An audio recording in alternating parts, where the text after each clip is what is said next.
Streaming started, sir.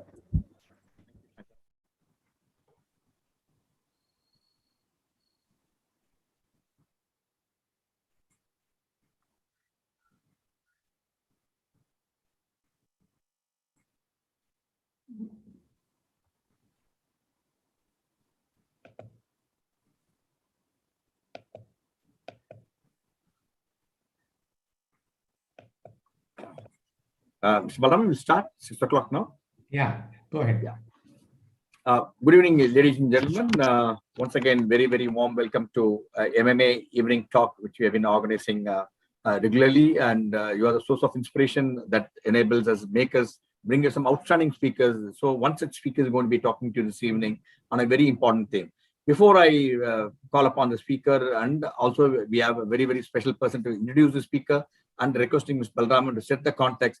Let me briefly tell you what's happening today, MMA, especially some of the Pons Veterans event, which we do not want you to miss it. Next Pons Veterans event is very, very important to us. It is C.V. Narayan Pons Memorial Endowment Lecture.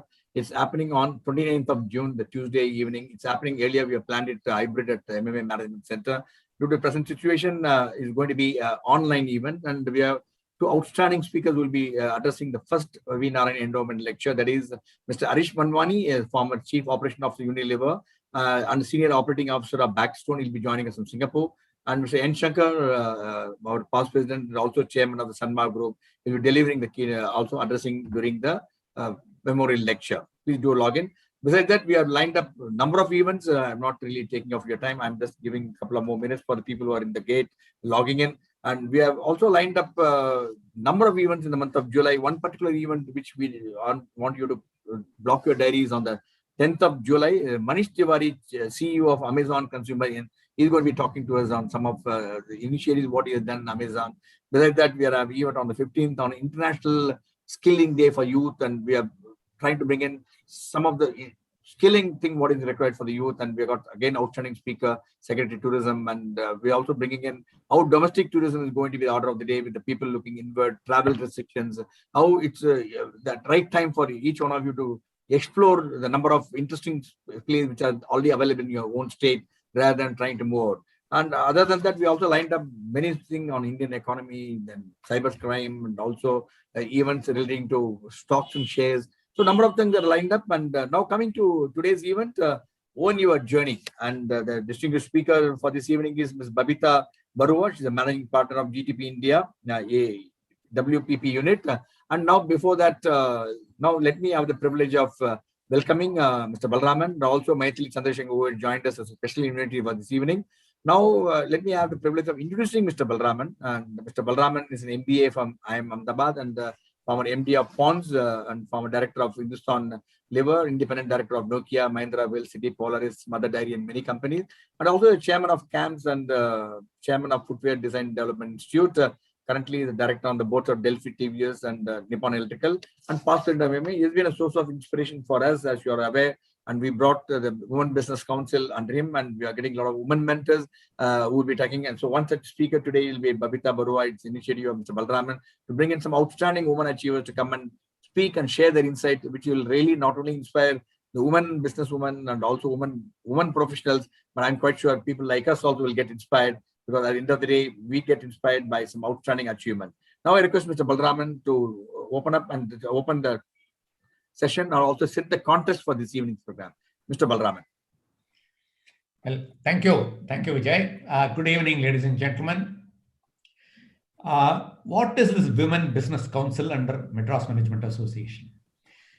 In the year 2000, both India and China had about 40% of the population below the poverty line. But in the last 20 years, China had grown their economy at a very rapid pace, to the extent that the Chinese economy is valued at about $14 trillion, behind only United States at $20 trillion. The Indian economy is at $2.7 billion. It lags way behind. In the year 2000, both China and India had about 40% of their population below poverty line. As of now, China has only 5% of their population below poverty line, whereas as you know, in India, things have not changed very much, where a large part of our population is below the poverty line as of today. How can India grow? As you know, both India and China have nearly the same level of population, but our gross domestic product is way below that of China. How can India grow to its full potential, matching and at that of China?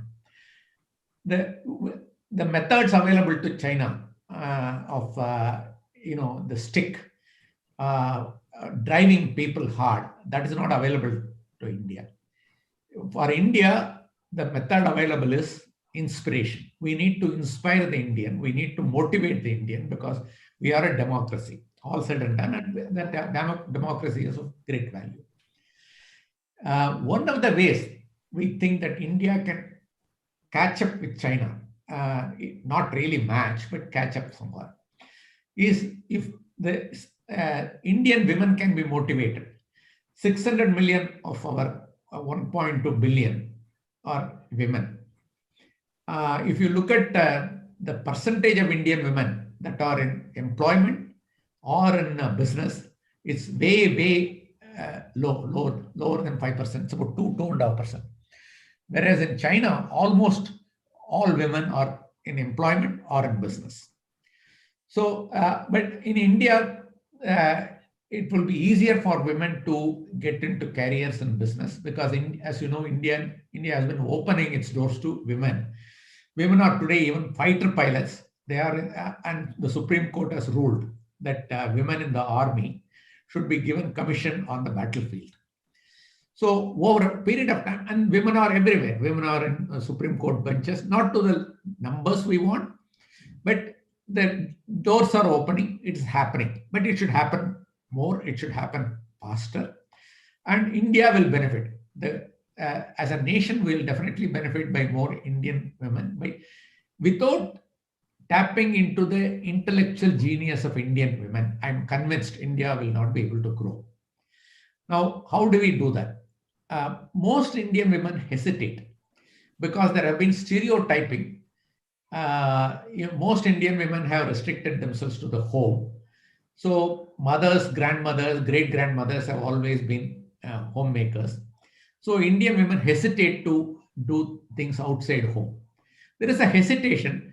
The only way that hesitation can be removed is if we can showcase women who are successful in careers and successful in business. And the MMA Women Business Council is one such effort. We have understood that women will need a lot of help.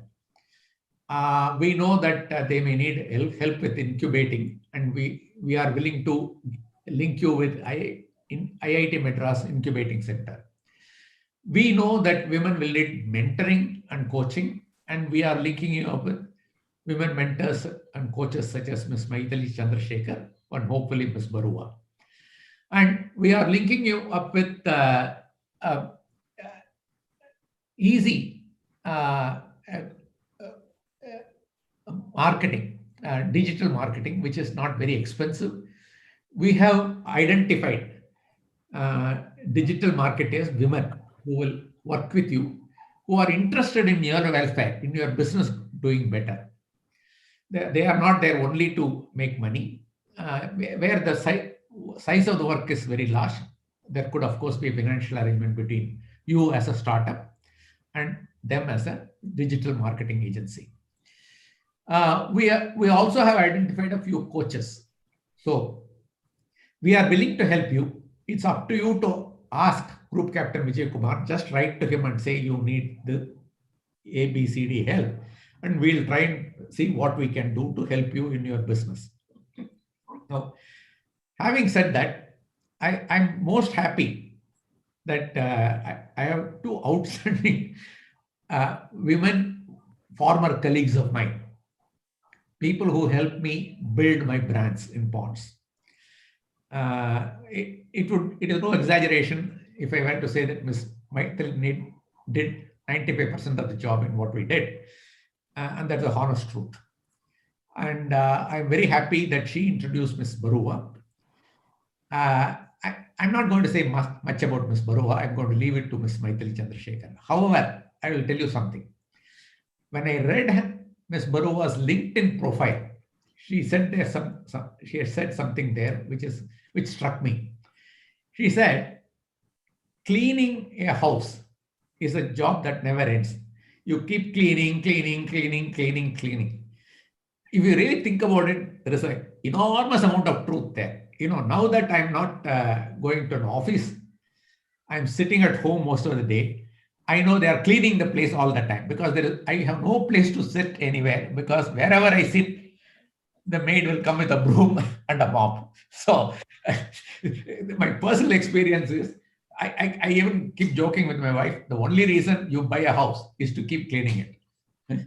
So, Ms. Baruah, that is something you said with, and I echo it with so much feeling from the pit of my stomach. Now, Ms. Maithili. Ms. Maithili Chandrasekhar worked with for very many years in J. Walter Thompson as the head of creative. And she moved to Delhi because she was working in Ford, and Ford wanted her in Delhi. And it was she that introduced Ms. Baruah to us. So I'm going to request Ms. Maithili to introduce Ms. Baruah in fuller terms. Maithili. Thank you, Mr. Balraman, for your generous compliments. But it was really the whole team at the HTA Chennai agency that did all the work. But thank you, and I'll pass it on. Yeah, I guess I was chosen to introduce Babita because they heard that I have worked closely with her. But really, the best person to introduce Babita is Google. If you haven't already Googled her name before coming to the talk, you should do it first thing after, because you will see that not only does she have nearly 25 years experience in brand communication, marketing, and brand building, but she's also a very, very prolific writer and speaker. So on brand building, she has been associated with the agency where I was also working, J. Walter Thompson, now Wunderman Thompson. And if you see her profile, she has worked with on Indian brands, regional brands, multinational brands, built all kinds of teams. As someone who has worked with her, I can tell you that her brand building expertise is the least of her achievements. And that itself is so much, but that's the least. She's a fantastic leader. She's a great team builder. She can whip the team and she can nurture the team. The best thing about Babita is that she's passionate and compassionate at the same time. She has won unequivocal trust and admiration from any client that she has worked with. So 2 or 3 things that have always struck me about Babita is, one is she's truly an energizer bunny. It's very difficult to keep pace with her. Before you're finished reading one article or one mail or one speech of hers, she's already written the next. And as a speaker, you will find that she was invited even to Harvard as part of the India team, and even to Geneva as part of the Women Economic Forum team. She takes, whether it's just a talk in the town hall of her team or it's somewhere else, she gives every talk the same amount of preparation and thinking, and you will see that in her talk today. The second thing is that she's really unafraid.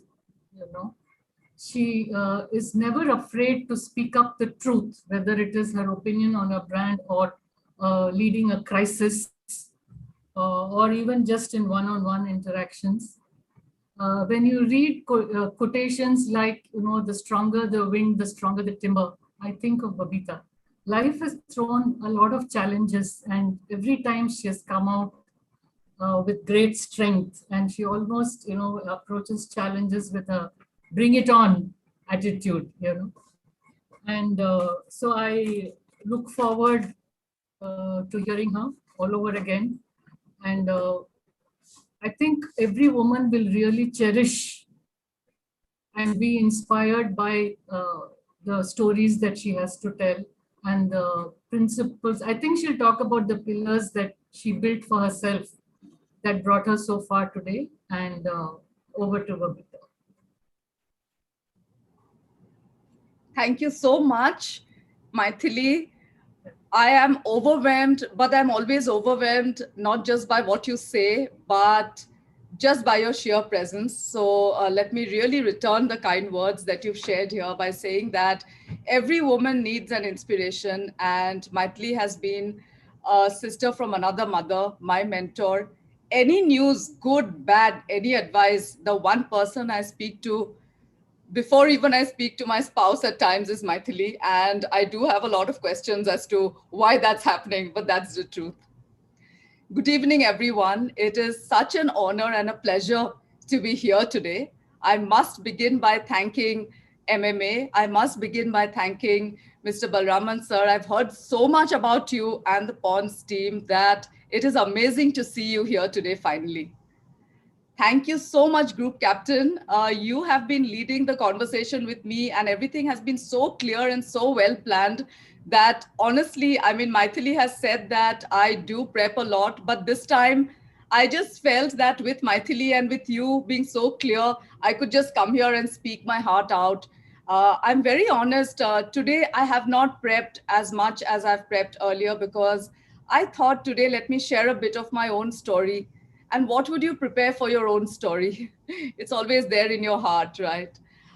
So let me begin. Thank you for your time, first of all. I know that these are difficult times for some of us, all of us in a certain way. So for you to really carve out an hour and a half for this is really, really generous. I have extended this invite to some of my own colleagues and friends over Facebook and other platforms. Some of what I will say will be a repeat. Please bear with me. We only have that one story in our lives. I wish I had another story, but I can't change things. So you'll have to bear with me for this. So let me start off by talking about why did I choose to say own your journey? Don't we really own our lives, or don't we really own our journeys anyway? And yes, we do. I think everyone here in this forum are, women or people in control of their lives. But if I look back at my own life and I think about certain things, and I think about women in particular, and I feel that we have grown up with a lot of love around us. Every woman grows up, every girl child is precious, right? Despite all challenges around us, there is a sense of protectiveness. There is a sense of we have to guide her, we have to hold her hand, and we cherish that. I cherish that, But at the same time, sometimes due to societal pressures, due to family pressures may be a wrong word, due to family, maybe upbringing, or maybe a point of view. Sometimes that holding hand, that guidance may lead us to or down a path which is not what we wanted, or which is not what maybe where we can shine or do our best. So how do we really navigate back to making this journey ours, while we really have a lot of bystanders and partner travelers along the way? Let me begin a little bit about myself. I come from the oil town of Assam in Northeast India. It's a town called Digboy. I don't know whether all of you are aware of this, but Digboy is very, very small. It's maybe like a locality, in Chennai where you stay, or in Gurgaon, but it has earned its place in the world map because it houses one of the world's oldest oil refineries. And that is the town where I grew up in. My father was in oil, and we were an oil family. And some of my happiest memories, even today, are of those early years of my life, where I grew up with stories of Rama and Mahabharata from my grandmother, lot of Enid Blytons and lot of picnics and lot of sandwiches and swimming, because of, the culture of the town was the remnants of the British who were there and who went off. It was an oil town set up by them. So we were like really a mix of both. And the visits back to our grandparents' house that we would look forward to, where we had a lot of local food, a lot of love, etc. And suddenly, in 1984, when I was just 12, life threw a curved ball, a very unexpected curved ball. It happens to so many of us, but I was also a recipient, my family. My father went to work one day in the oil refinery, and he never came back. It was September 9th, 1984.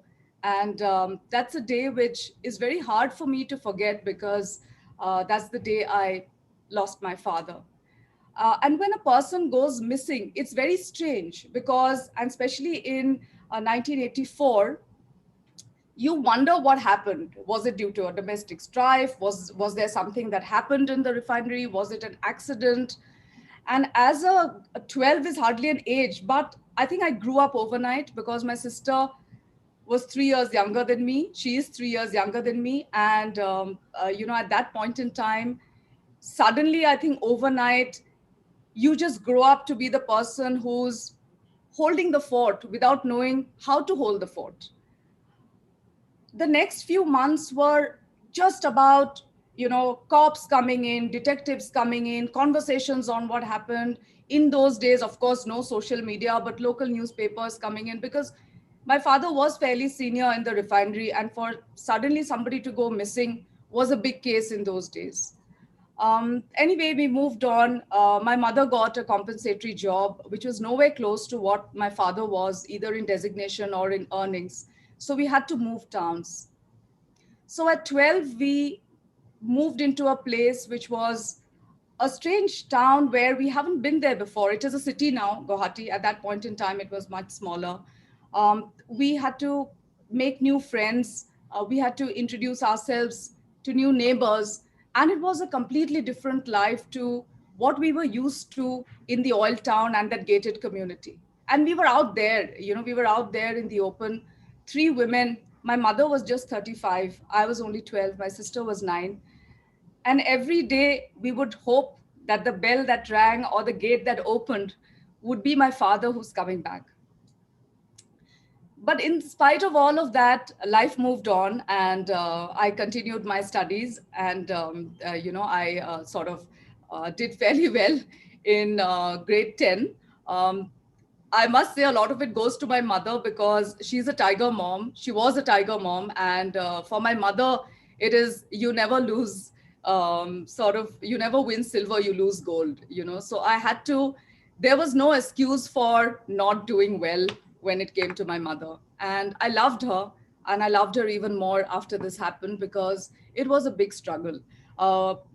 We lived on scarce resources. There was never enough for us to go by the whole month. But my mother never lost the smile on her face. And she would always tell us, no matter what's there on the table, no matter what fear we have at night, that there is always a sun that comes out in the morning. And I've grown up with that philosophy in life, that the sun always comes out, no matter how dark the clouds are, no matter how much of storm there is. So when Maitli says, I'm just saying, bring it on, I sometimes feel you wish your life had a different story. But if it is this, it's taught me to say, well, not so much bring it on as much as I can face it. I'll buckle down, I'll fall under pressure, but I'll rise up again, because I have risen up before. I'm now fast forwarding to my MBA in Guwahati University, and MBA was not my choice at all. And that is where a pivot of the journey happened. I wanted to be two things. I wanted to be a teacher, and I wanted to be a dancer, a classical dancer. And I'd learned classical dancing. I'd learned Odissi. I had learned Assamese Kshatriya, which is classical. And I was hell-bent on either teacher or this. And teacher was, I would wear my mother's saris, my grandmother's spectacles. I would demolish the walls of our house with colored chalk, and I would teach imaginary students. I would scold them. I would nurture them. I mean, that was my dream. But I think somewhere my mother, because of what we were going through, she wanted me to be economically independent. And in her mind, she thought a corporate job or something which is very professional is not is going to give me the security. I mean, if she knew today how secure a teacher and an academician is and what a good life it is and how successful people are, I think it would have been a different story. But at that point in time, her reference was only what she saw around her, right? Now, just before that MBA decision, when my results came out in graduation, I had economics. 10 years after 1984, one day we had just settled down in Guwahati. You know, we overcame some of it. We still waited every day for our father, but we had moved on in life. And one day, my father's remains 10 years later was discovered inside a big kerosene tank in the oil refinery. And everything that we had overcome over the 10 years, it again came back to us. The same people, the same media, the same questions, the same tears, the same, why did this happen, that we thought we had overcome. And different people react differently. My sister reacted differently to this. I reacted differently to this. I think somewhere without wanting to, I became hardened, and I just thought I have to sort of keep the household going, you know. My sister needed protection and love from us because she loved my father and she couldn't come to terms with what had happened. At that point in time, therefore, I could not see my mother without her smile. And I knew that if she wanted me to do MBA, I would do MBA. So that journey that I wanted to be an academician or to be a classical dancer just remains my passion today. I moved into the world of profession. I did my MBA and I walked into the corridors of J. Walter Thompson in December 1996. I've been in the same company since as part of WPP. When I first got into J. Walter Thompson, it was HTA in those days. I called my mother. In those days, there was no cell phone. In fact, one of my first businesses was cell phones when they came into India. So I called my mother from Calcutta and I said, I've got a job in HTA in advertising. So she said, advertising, but how can you be a model? I mean, my mother didn't really think I was model material because of whatever reason, she felt that I was, in her eyes, I was beautiful, but she thought that models needed a different kind of beauty. But I said, no, I'm behind the scenes. What you see on, in those days, it was Doordarshan, between your favorite soaps, we make that. How else would you introduce? How else would you explain what advertising is, what a brand is, right? Nobody understood it back then, especially, back home. So my journey started with J. Walter Thompson, many name changes. It was HTA when I joined Hindustan Thompson Associates, J. Walter Thompson, JWT, and finally, of course, now Wunderman Thompson. There were 3 cities that I moved in J. Walter Thompson. Some all out of my own choice, really, because it's not like a transferable job. First was Calcutta, then 10 years in Bombay, and now 10 years in Gurgaon. And all the 3 cities have had a profound impact on my journey. Like Maithili said, there have been different categories that have fallen into my lap. I don't think there is any category left that I haven't worked with or that I haven't been associated with. Some of the new categories, like maybe e-commerce, I may not have handled a brand, but I've been associated with it in some way or the other. It was difficult at times because, after all, I was not a city girl, and I had that feeling, that demon in myself, that I'm a small town girl, at that point in time, people were not so well connected. So Assam was, the image of Assam was also very different for a lot of people. So when I would say I'm from Assam, a lot of people would be, oh, okay, yes, I know. You see a Assam tableau in the Republic Day. So, and most of it is about a lot of dance, from the 7 sisters of Assam. Oh, okay, so we've seen that, you must be from there, etc. And therefore, I would be hesitant to speak up in meetings at times or maybe share a point of view. But I'm very lucky to have a lot of mentors, Maithili being one of them, but a lot of others, and not just women, who have always encouraged me to say, go for it, go for it. Because if you don't go for it, you'll never get an answer. Don't be afraid of a no. And that's what prompted me, I think, to take on some of the challenging businesses, some of the challenging roles. Maitli and I have worked together on a very large food and beverage company.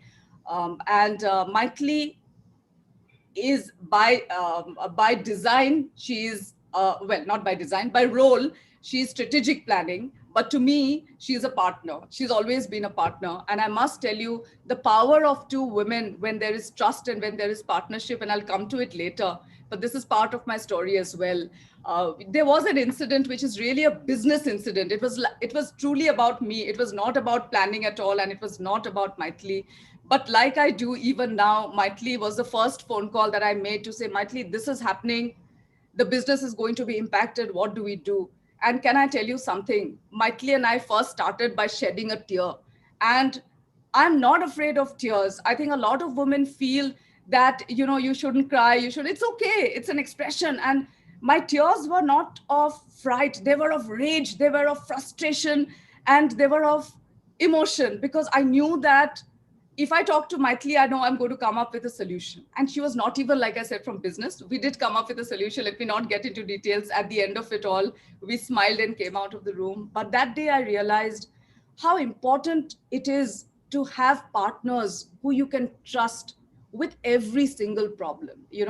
These roles, seniority, junior, different departments, all of that, different businesses are in our mind. Finally, we are all people and we all connect together.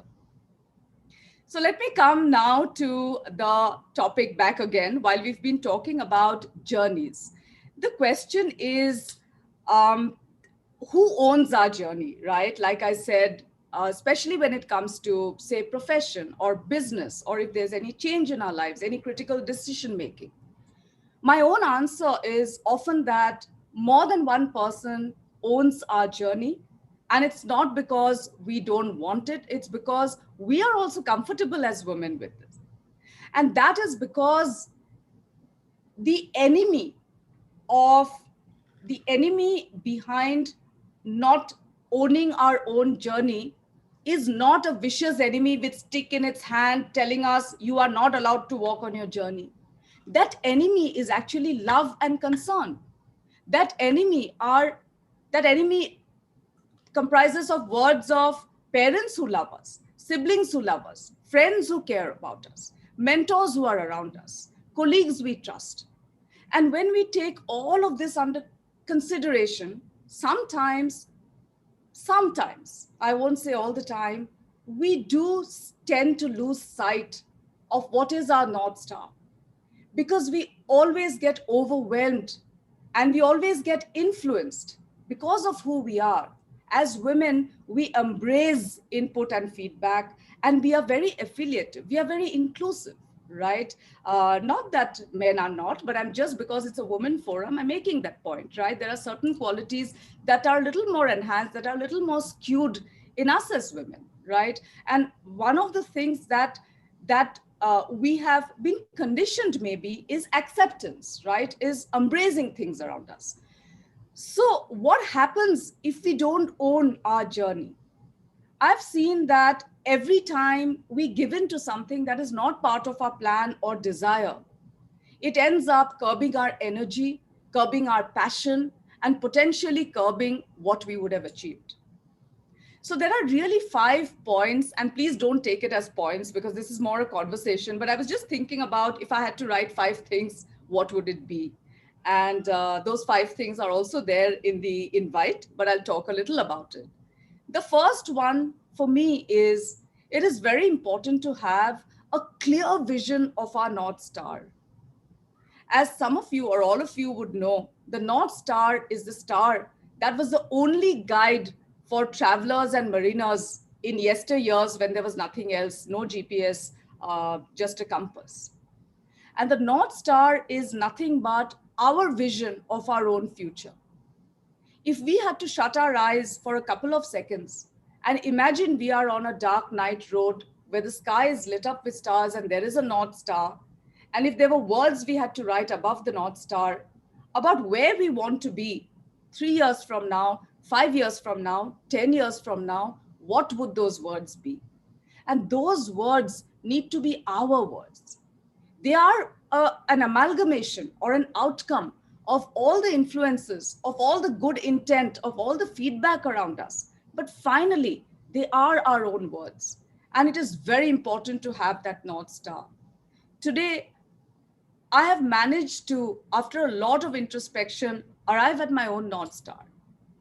And a North Star does not have to be only about work. You know, it could be as simple as what you want out of life. You know, being an advertising girl, Maitli knows, Mr. Balraman would know, you know, we are born with taglines around us, I think. So, you know, I try to articulate it in a tagline. And the tagline that I have for myself is, make it matter. I've also put a hashtag in front of it because it's contemporary to put a hashtag. It links you to things which are relevant.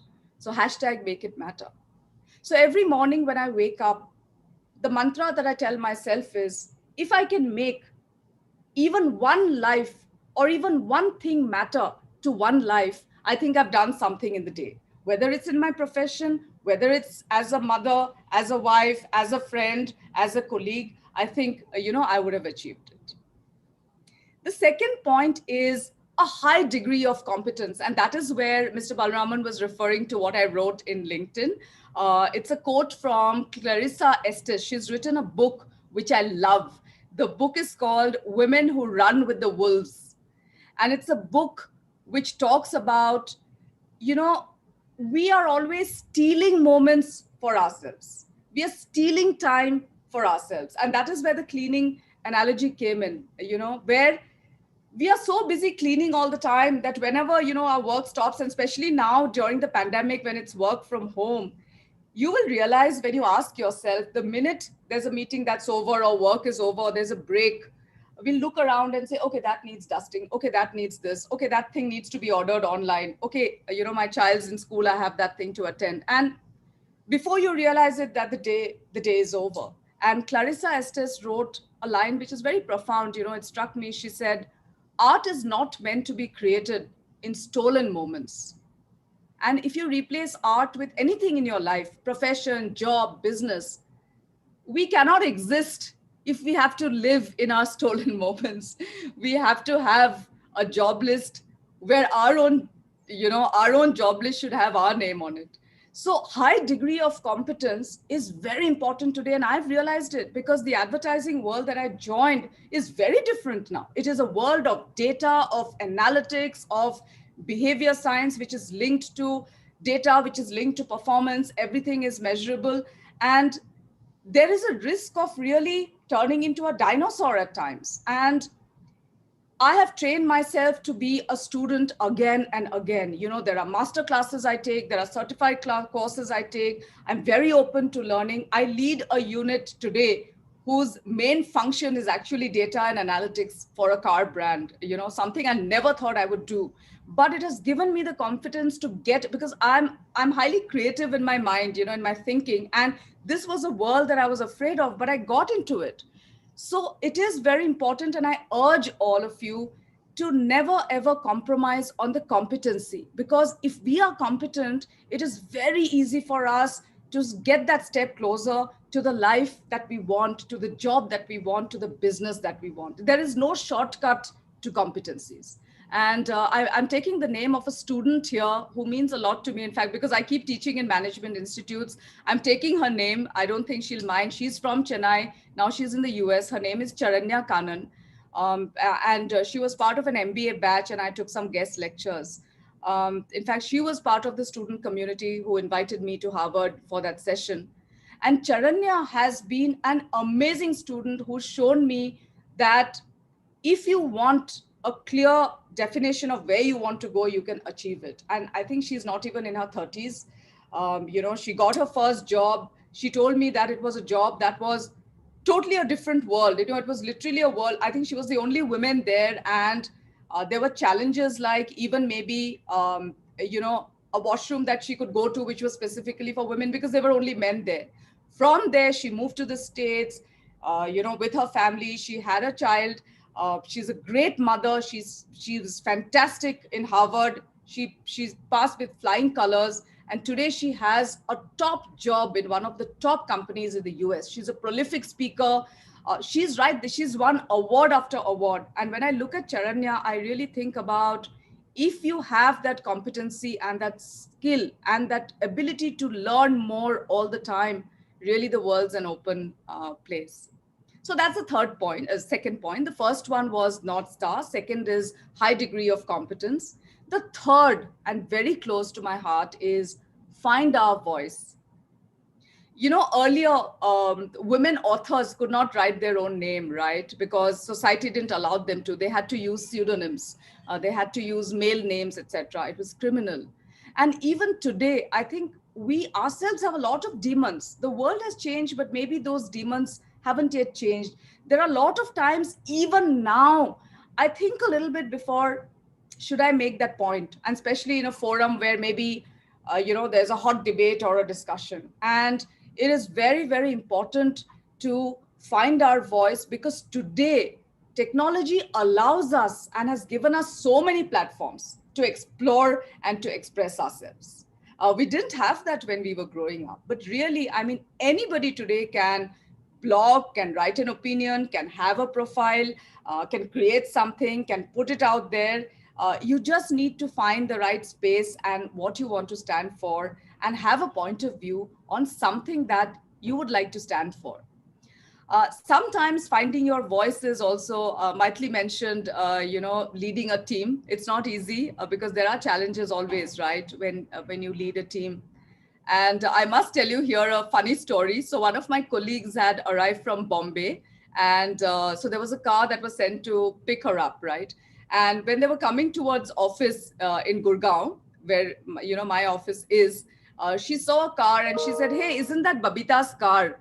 So this person, I'm speaking in Hindi now because it's very simple. I'm sure you'll understand it. I'm not very good in Hindi, but she said, नहीं वो Babita madam के गाड़ी नहीं है, Babita madam तो बहुत ही खतरनाक है, सब डरते हैं उनसे. So my friend called me up and said, Babita, my God, he said everyone's scared of you. You are very khatarnak. Now, I'm just laughing about it now. At that point in time, I didn't like it that much, I guess. But it's very easy to have a stereotype or a label attached to your actions, a stern boss, very aggressive, very unwomanly, very much, out there, not gentle, etc. But I just feel the world is developing. Mr. Balraman himself made such a good point of progressiveness is happening as we speak. And these are things which, again, we shouldn't let that be a deterrent. I really believe that the strongest demon is really within ourselves. It is within. Every day I wake up and ask myself, which demon am I going to kill today? Because there are a lot of demons still inside me. So that's the third point. And there are two more. Oh, yes. As part of Find Your Voice, Maithili was in fact part of this, in my organization.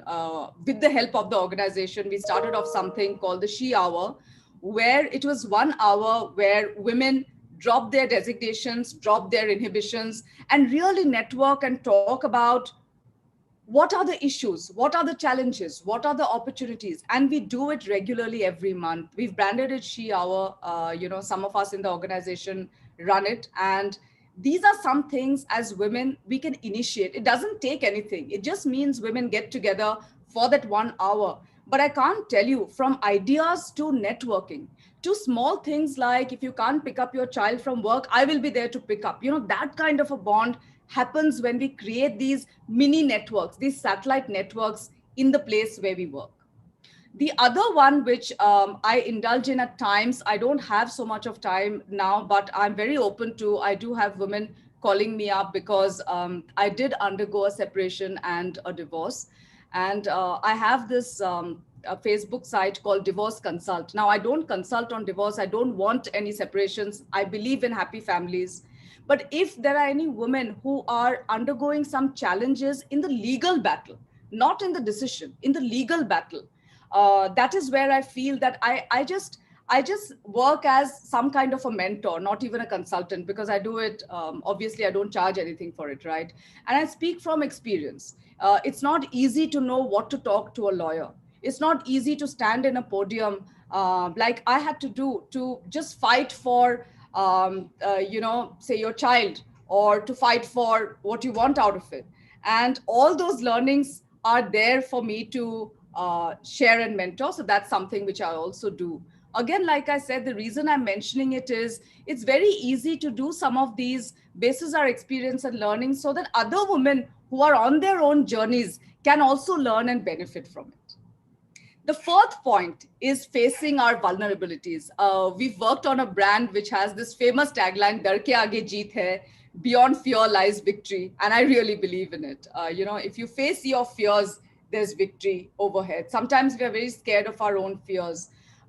When I was waiting for those teenage years, where we waited for our father to come back, though that fear is the worst fear that I could have had. I mean, today, any other fear pales when I think about those nights, and when we think about, like, the day never seemed to end and the nights seemed to be really, really long. But when we face our fears, we always come up with a solution. Whenever there's a new business, whenever there's a tough business problem, the first thing that happens is, oh my God, what if I fail? Will I come up with a solution? What if this happens? That what if is something which is there in everybody. But if we face it, it's okay to be nervous. It's okay to feel very scared. But then there is a time when we have to keep all that aside, take a deep breath and say, okay, now let's face it and let's get over it. And you'll get that strength. There's a strength of a warrior that is there in all of us. We just need to call upon her, and it's there. And my last point is celebrate our milestones. I don't know why we don't celebrate enough. Our lives are worth a celebration. One of my colleagues in LinkedIn, she has data and she shared it with us. She was an invitee for one of our Shri-R sessions, and she said, LinkedIn has that tool where you can write about what you are good at, right? So your expertise areas, etc. And women apparently don't even fill up 10% of that, because we often feel, okay, if I write 25 of them as my expertise, will people think I'm showing off?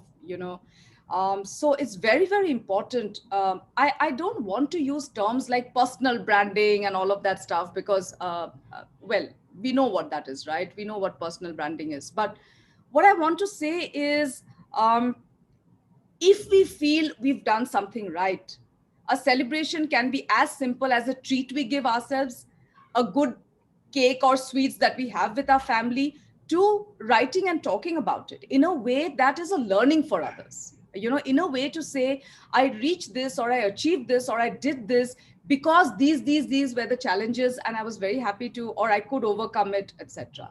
But celebration is important because celebration gives us positive energy. It reinforces the fact that we can travel our own journey and we can do it with confidence.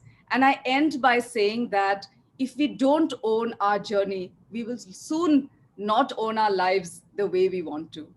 And beyond the point, it is important to own our lives. With that, I must thank you. I know there's a question answer session. I do hope this was relevant for you. And I do hope that somewhere in what I said, there are little nuggets that you can take back and make it of some relevance in your lives.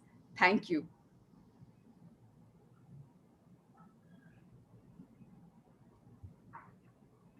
Maithili? Thank you for that lovely session, Babita. You were yourself. You were your own authentic self. And you had so many nuggets for our women members. I wonder whether you and Maithili can help MMA run She Hours. Whether we can do our own version of She Hours. Yes. That would get a lot more involvement and a lot more ideas would come. So we would like to have that. Maithili, are you there? Yes, I'm here. Yeah. Do you have any reactions to what Babita said? Any ads? Yeah, I mean, I've heard some of this earlier, but truly to hear it all come together was wonderful for me. First, I just want to add a couple of things that when she was talking about her small town upbringing and her life, I just want to say that in all this journey, one quality that I I like and I've noticed is if you read her writings, there are many small pieces on small things that had so much meaning. Like if I remember, correct me if I'm wrong, Babita, but there was a piece on this nice biscuits. You know, those biscuits with a little sugar. There is a whole little thing on what that nice biscuit meant in their lives, you know. Or there is a little piece on the divan, always in the living room, which is an extra bed. So this quality of learning life lessons from small things along the way, and even in a difficult journey, not I mean, even in a difficult journey, stopping to smell the roses in a way. This, I think, is a great quality that we can all learn from. I particularly loved what you said about vulnerabilities, Babita, because I think there is a lot of pressure on women today to be strong. You know, that the pressure to be strong, the pressure to be perfect, the pressure to be great in everything that you do. Uh, any particular insight on the thing is, we if you we can't give in to the vulnerability if we want to progress, you know. So what is that tipping point? I mean, you said that you have to face it, you know, but from acknowledging the vulnerability to taking on the challenge, in that tipping point on the fence, what is it? What is it that makes us travel that fence? Is there anything you can add to what you said? Yeah, I think it's a discovery. I'm also myself still discovering it and it's a discovery because even now at times I'm a little embarrassed or hesitant to not just face my vulnerability, but to talk about it, Yeah. to admit it in front of people, right? Especially in the professional world. And especially when you have a senior position, there are a lot of thoughts about, if I admit this, will I be seen as something else? So I will not lie. There are so many times when I also curb my vulnerabilities.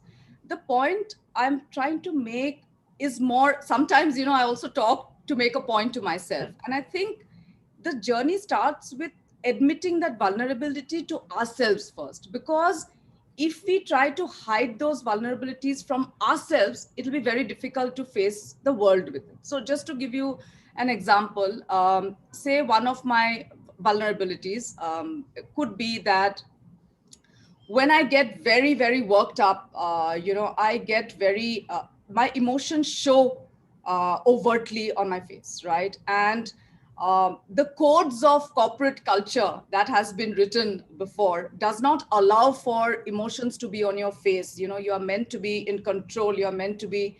And I've often thought of it as, will I be seen as somebody weak?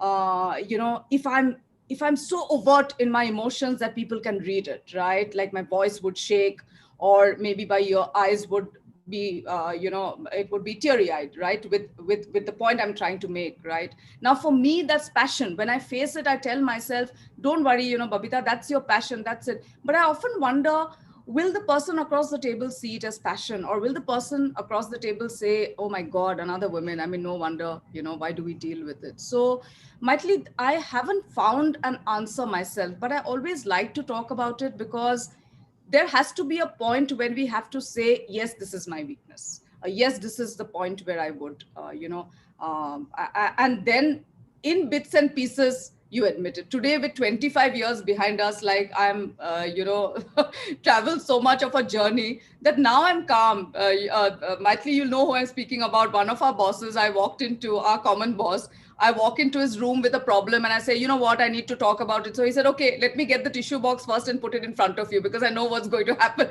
So the best part about it is if we can have a tone of humor in it also. Sometimes vulnerability is addressed best when we can laugh at ourselves, to say, you know what, please be prepared. I'm going to now howl my heart out, but I'm going to make a point. So it's mostly that, Maitli. Maybe one day I'll discover that fine point myself. Sure. Thanks. You're on mute, Mr. Balram. Group Captain, do you want to open it to questions? Yeah, we have got a couple of questions, sir. Thank you, Babita. It's been, again, it's a masterclass, very inspiring story. And thanks. And we also have one more speaker for ourselves, Charanya Kannan. I'm quite sure he'll introduce us to her so that we'll make her come and share her insights one of the days, whenever time and the date convenient for you. We have over 670 viewers watching the program from all over social media. That's our live webcast, YouTube, Facebook. And we have got a couple of questions. I will add one by one so that you can respond to them. And also, viewers who are watching this program in the chat box, if you have anything, please do type your questions. We'll be delighted to place it before the distinguished speakers. It could be anybody. It could be to Babita or Maithili. No issue. And the first question is come from Mr. Ram Mohan. I think Mrs. Ram Mohan. She said, Madam, you mentioned make it matters. But many a time for me, how do you focus when others make it, it doesn't matter? It's very discouraging for us. Yes, it is. Thank you so much for the question, and thank you for, your time here. It's a good question. You come up with a purpose, right? You start off with this whole thing of, I'm going to do something, I'm going to make it matter. And then suddenly you feel that around you, there's so much of negativity is a strong word. There's so much of alternate forces which really make you feel, is it even worth it? But you know what? Life is that. And I look at it very positively nowadays. I feel in every challenge, there is an opportunity. In everything that doesn't matter, there's always something that matters. I've just moved house before the lockdown, etc. And there were these, the old plants which are dead and you throw out, and old wood and etc. And I went to the old house the other day because some of the stuff was still there, and that junk was there, the wood that we'd thrown out. And there were 3 little leaves and saplings which were coming out. And when I saw it, it gave me so much hope to say, my God, even that which we threw out, there is life in there which can be nurtured, which will grow into a tree. So please never think that you can't make it matter. You can always make things matter. Here's a question from Ms. Lakshmi. Lakshmi is again from Chennai. She wants to know, as a woman, even though I might want to do something, because of family commitments, I'm not able to move freely. How do I combat this without offending anyone? Because this is more so in a South Indian family where they are very conservative even today. How do you handle such a situation, ma'am? It's a good question, Lakshmi. It's not easy. And by no means should we now encourage all of us being this rebel who says, forget about everything else. I'm now embarking on my own journey, packing my bags and going off. And it can't be, right? I mean, look at us. I take so much pride in being a mother, in being a wife, in being a daughter, in being a daughter-in-law. I mean, that gives me as much joy as the professional hat that I wear, right? In being a friend. The thing here is, I feel at the heart of it, open conversations with the family. I think a lot of time the family doesn't even realize that we want something because we ourselves always take the back seat, or more often take the back seat. We often put our own interests in the back seat, our own wants, the last item in the shopping list. Always it's if everything is over, we'll keep something for ourselves. I think conversations with the family on, there is a lot of love and concern, but you know what? This is something I would like to do. If I do this, if I'm happy, all of you will be very happy. And take the family along. I really believe, and Maithili will know what I'm talking about. Earlier, this is one of the changes. I don't think I took a lot of people along in some of the changes I would have made, maybe in my professional life or personal life. But I think in the last somehow 4 or 5 years, I've learned the importance of taking people along, taking members along, because I feel it takes a little longer. The change won't be immediate, right? But if we take people along, it's a better change, and that change happens. So Lakshmi, I think it's good to start off with first understanding what you want to do and why you think your family is in the way, or your loved ones are in the way at times, and then have that conversation and work it out. There'll always be that sweet spot, and don't worry. Sometimes I think these tiffs and these struggles are part of life. That's what makes Maitli and I have worked on many family brands which talk about a family is not a family if everything is perfect. You know, in all of that, you stand up and you sort of achieve your dreams and goals. By the way, I'm very happy to, if any of you want further information or a further conversation on your questions, do reach out to me. I'm there on social media. I'll be very happy to do a one-on-one with you, you know, in the coming week, whenever we have time. Thank you so much, madam. Great insight. It's more true for men. They should take people along, actually. It's not only for women. Lakshmi, it is also applicable to each one of us.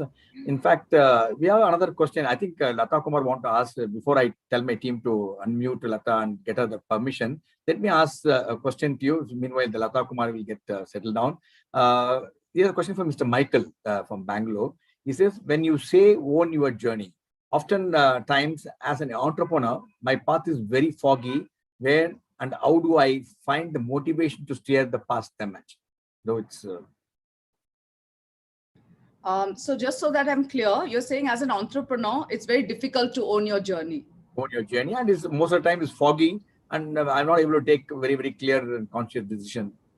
Yeah. So how do you take a decision? It is you know, no journey, you tell me, you know, every time you start your journey, you think there'll be a clear road ahead and there'll be tire punctures along the way. There'll be hurdles along the way. There'll be, fog in the road. So it's all part of life. It's all part of the challenge.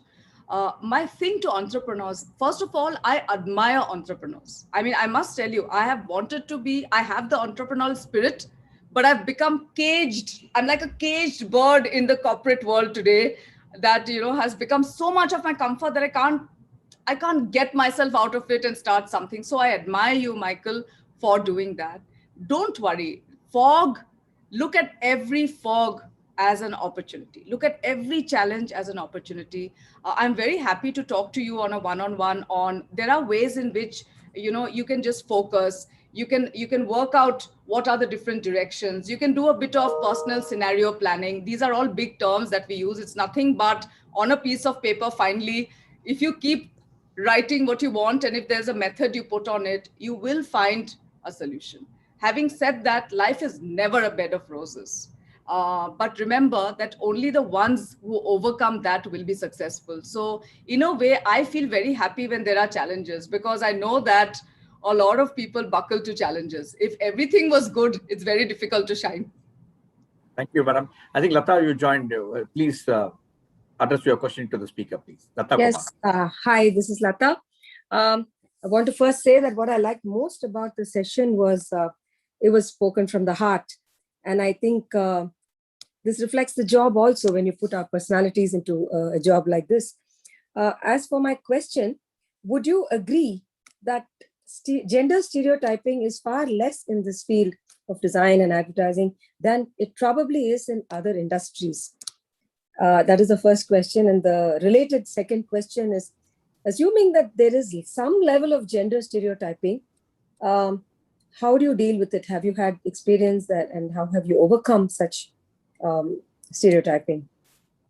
Lata, thank you for your compliments, first of all. And I'm so happy you put your video on, because, you know, it's always nice to see the person. So thank you for that, and great knowing you. To your first question, I also feel that, you know, this is an industry where it is so much about expression. It's so much about, you know, there's a lot of freedom, right, in this industry compared to others. So I feel as a natural fallout, I'm not leaning so much on data when I'm answering this as much as my own gut feel. I feel the stereotyping would be lesser here compared to some other industries, right?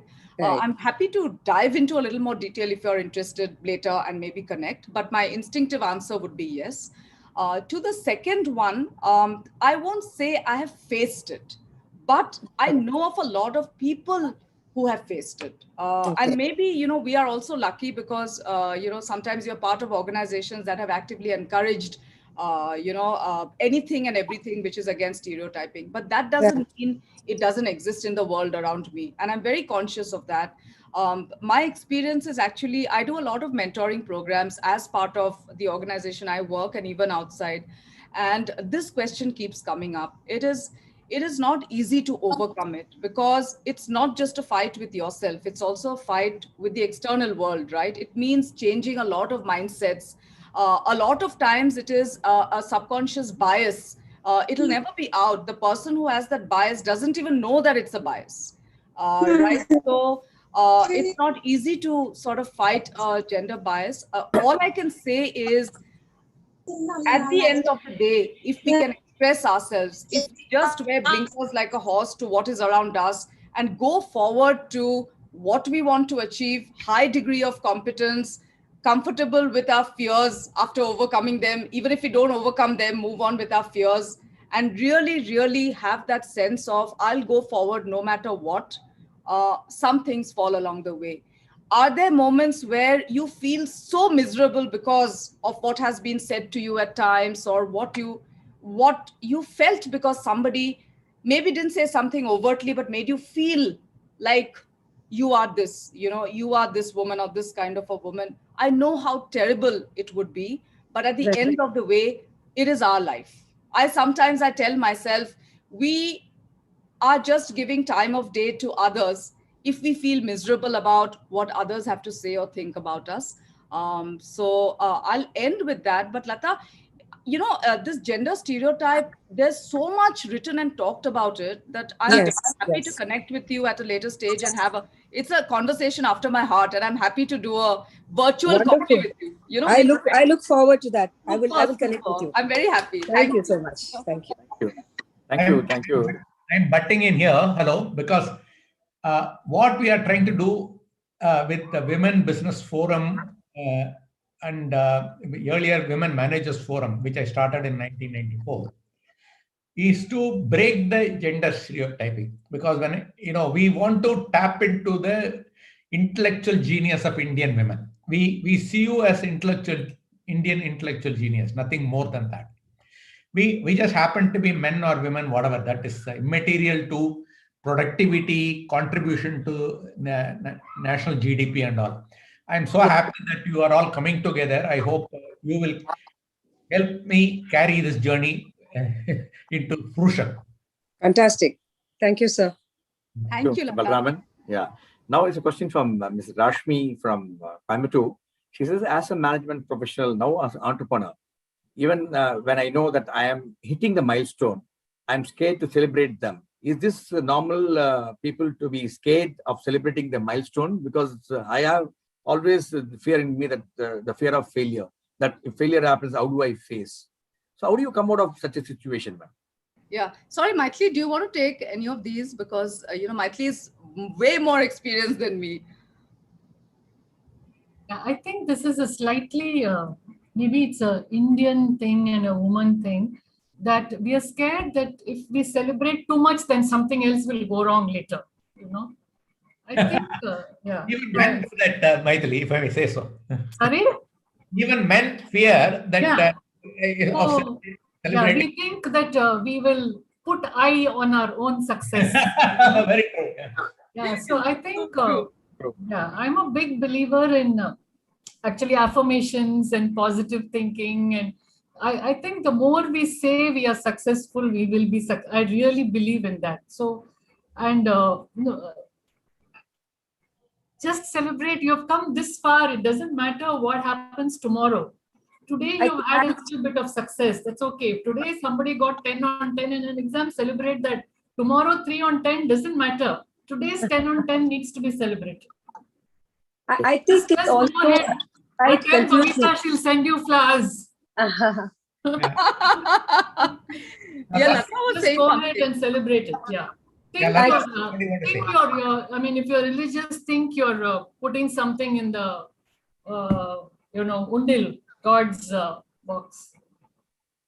Yeah, I think in general, think you're saying thank you and celebrate it. Right. Thank you. I think in general we have a confusion sometimes between being humble and understated, and where to draw the line there. Yeah. Most of us are sometimes so understated that nobody even knows what we do, and it doesn't serve any purpose sometimes. Yeah, that's why if you celebrate in a spirit of gratitude, right, you'll still be humble. Right. Thank you, madam. I know many people don't celebrate Hososta Nazar Lag Jayega. Yeah. Anyway, let me go. Let me go. Here is a question again from Ms. Geeta. Ms. Geeta, she wants to know, we have been told all the time that be a lifelong learner. But do you think that teaching and sharing knowledge, as you mentioned during your talk, enhance your competence? What is your advice to the people that they must share their experiences and keep doing something for the welfare of others? It doesn't happen more among the women managers. How do you handle this? Yeah, I'll begin this, but I'll also invite Maithili, because both of us actually do a lot of, taking sessions whenever we can, sharing our knowledge, mentoring. So Maithili will be really, able to add to this. So the answer is yes. I feel the more we share, the more we learn. And it's very simple. It's not even philosophical. When you share, you are meeting people, right? When you share, you're going out and talking and sharing something. And then there is a conversation. And then you meet people. I mean, today, I've met so many of you here. I mean, Lata is here. I know we are going to connect and we're going to learn from each other. So being a lifelong learner is not just about profession. I think even in our lives, right? I mean, there is not a day that doesn't come by with some learning or the other. Really, there is always some learning. And if we have that open mind, and I just loved what Maithili said, that gratitude of being able to have so much of learning around us, I think that's very important. And as much as we can, if we share, and some of these sessions, you can call it Shia, you can call it by any other name, but these micro sessions of groups of women coming together and really connecting and talking about everything is not an issue. You can talk about celebrations. In fact, I hate it if a huddle becomes issue after issue. Our lives are also there to celebrate, So my answer really to this would be absolutely be a lifelong learner and absolutely share as much as you can, because we'll only learn more. But I'll defer to Maithili on this. Yeah, no, I'll just add, I read recently in a spiritual book, actually, that the more you know, the more you owe. So actually you owe it. I mean, what's the point of knowing if only you know that you know? I mean, knowledge sitting inside you or wisdom sitting inside you is of no use. So you are duty bound to yourself to spread what you know and to share it. There is a Japanese philosophy that says Shoshin. It means beginner's mind. So it's like a permanent studentship, permanently learning, right? Also, the famous saying that the more you know what you don't know. Right. So that's the lifelong learning part of it. And I think influencing other people, that too on a one-on-one level, is the best thing you can do. Yeah. Just tribute to gray hair. Yeah. Learning comes a lot with listening. And I feel today, especially with social media, this urge to jump to comment or talk or to get your point across, I just feel is taking away from that whole thing of listening. And I just feel sometimes it's very important and I'm also trying to train myself to do that, to have that silence where just imbibe, just hear what's being said. Everything doesn't have to be a point of view which is immediately put out and then, reaction to conflicts, etc. So that itself becomes an impediment to learning at times. Thank you, madam. I think another 5 minutes, I'll try and accommodate the number of questions come. Actually, 2-3 questions.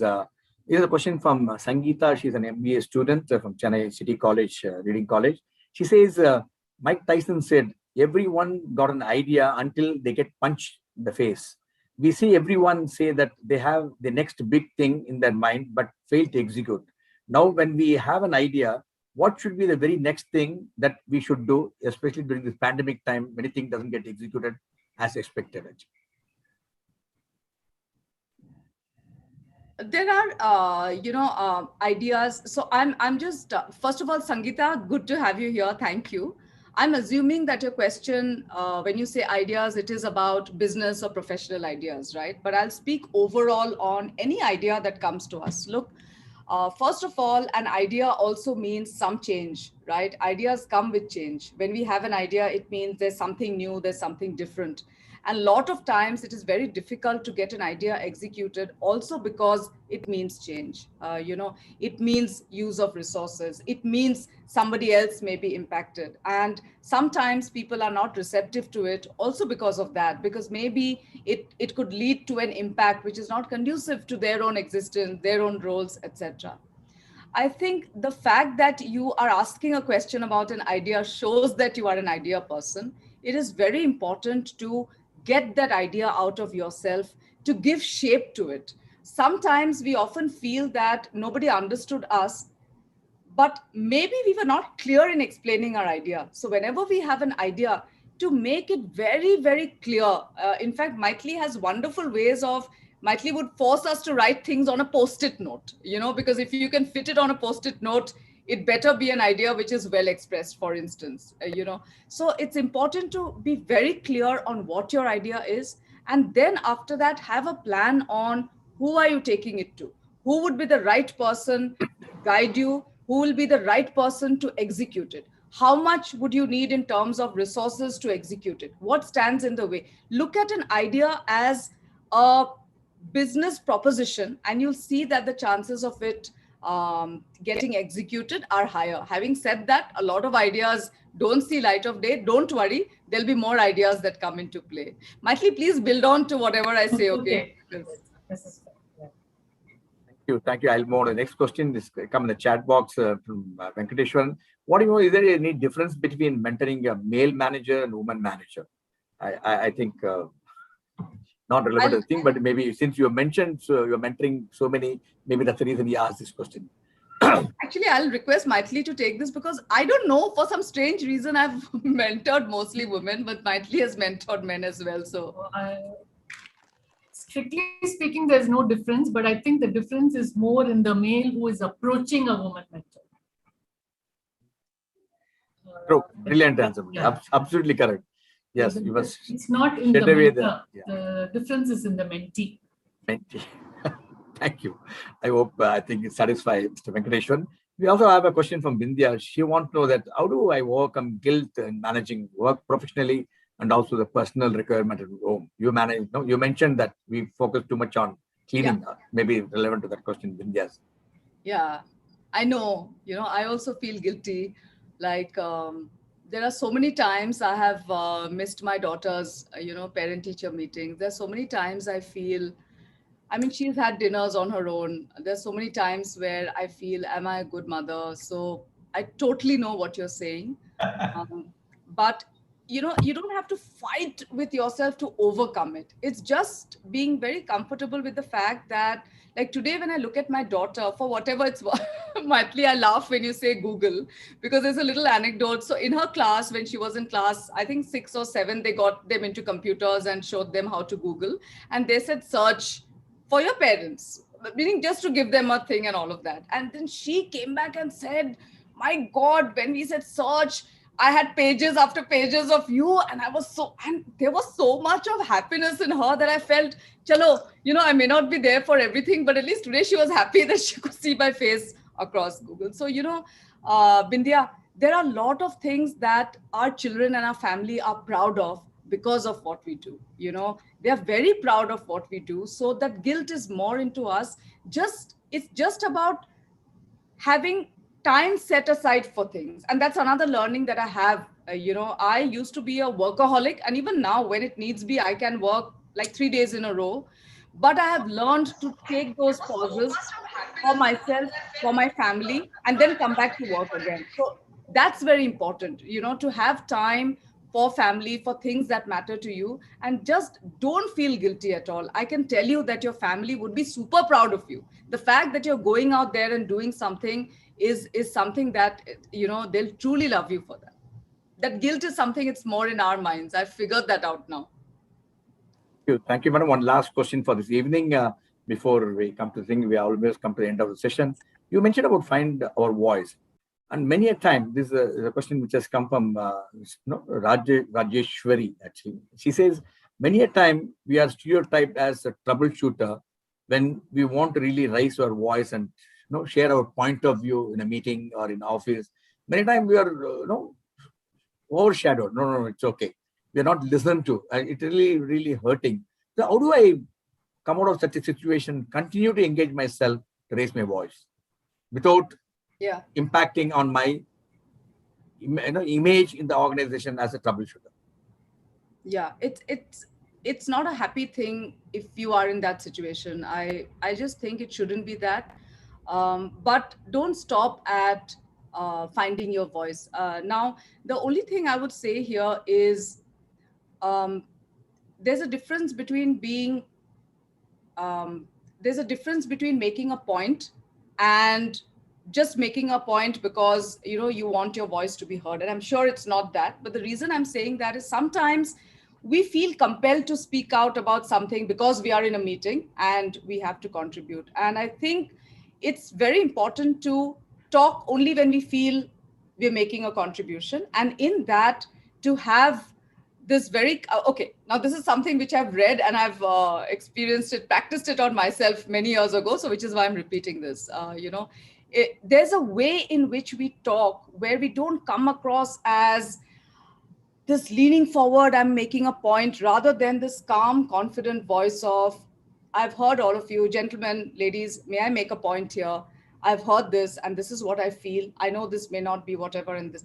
There's that calmness, deep voice that is there in all of us, which is very different from a little bit of a high pitch, a voice that becomes a very, that thing about, okay, we'll hear you, we'll get you. Sometimes it's the tonality. And I think tonality and a throw of voice is very important. And the more you speak, you'll see that you'll overcome it. On being stereotyped, don't worry.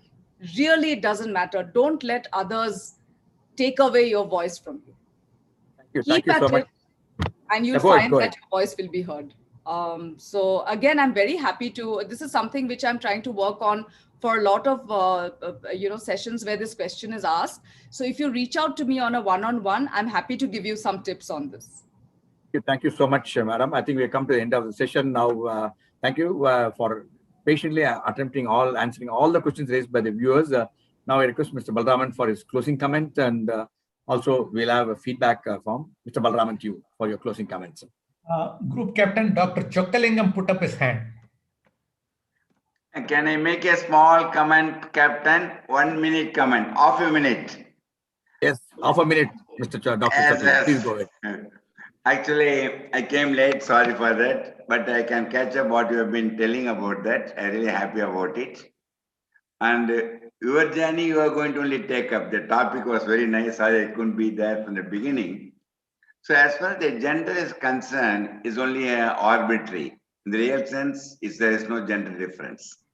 The reason is, in every male, there is a female. In every female, there is a male. There should not be any gender difference. And the most important thing somebody asked me, in some place you are going to shout at somebody, thing like that. Please remember, when you're going to shout, you want to increase your voice, it feels as though they are at the greatest distance, you want to loudly talk to them.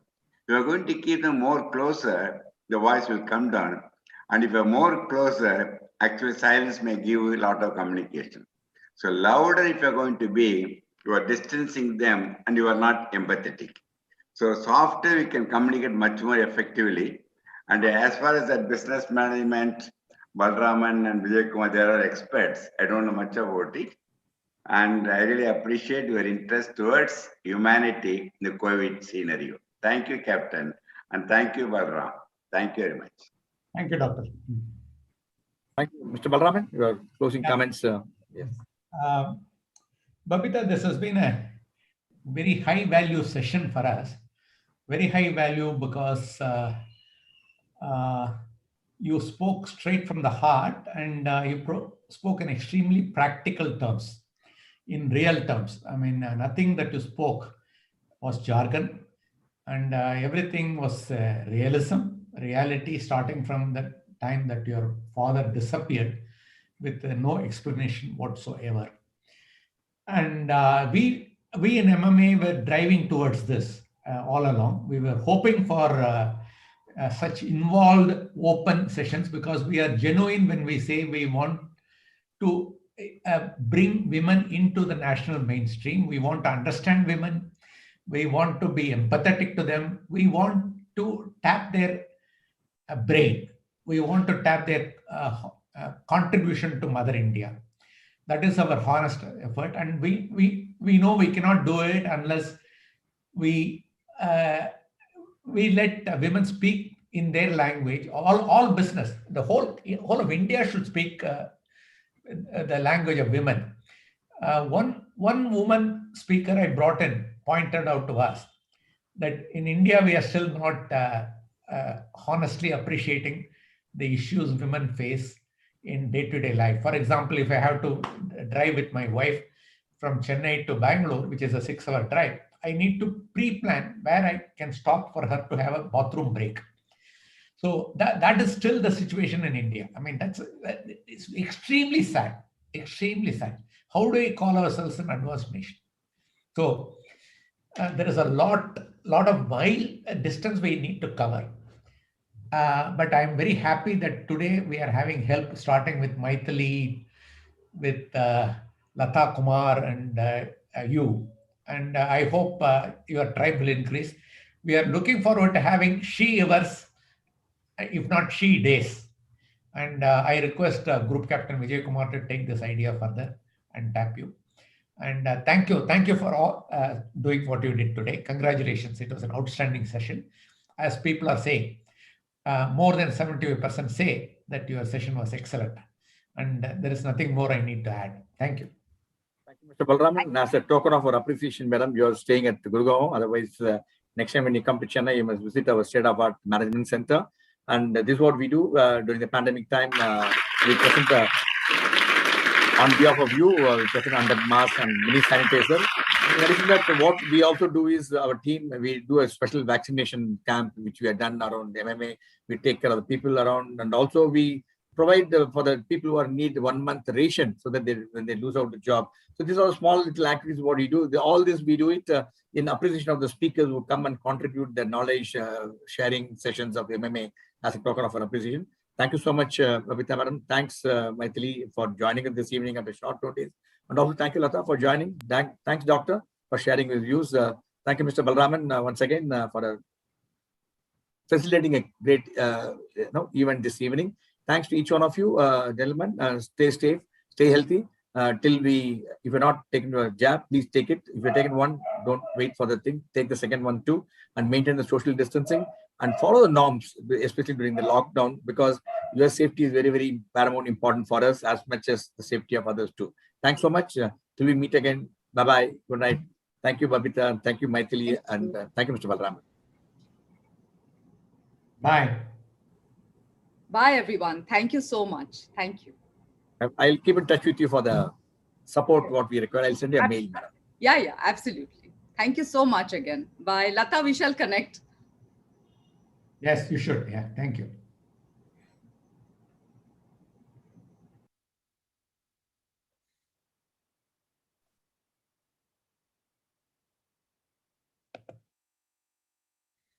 Thank you, Mr. I'll give a call tomorrow.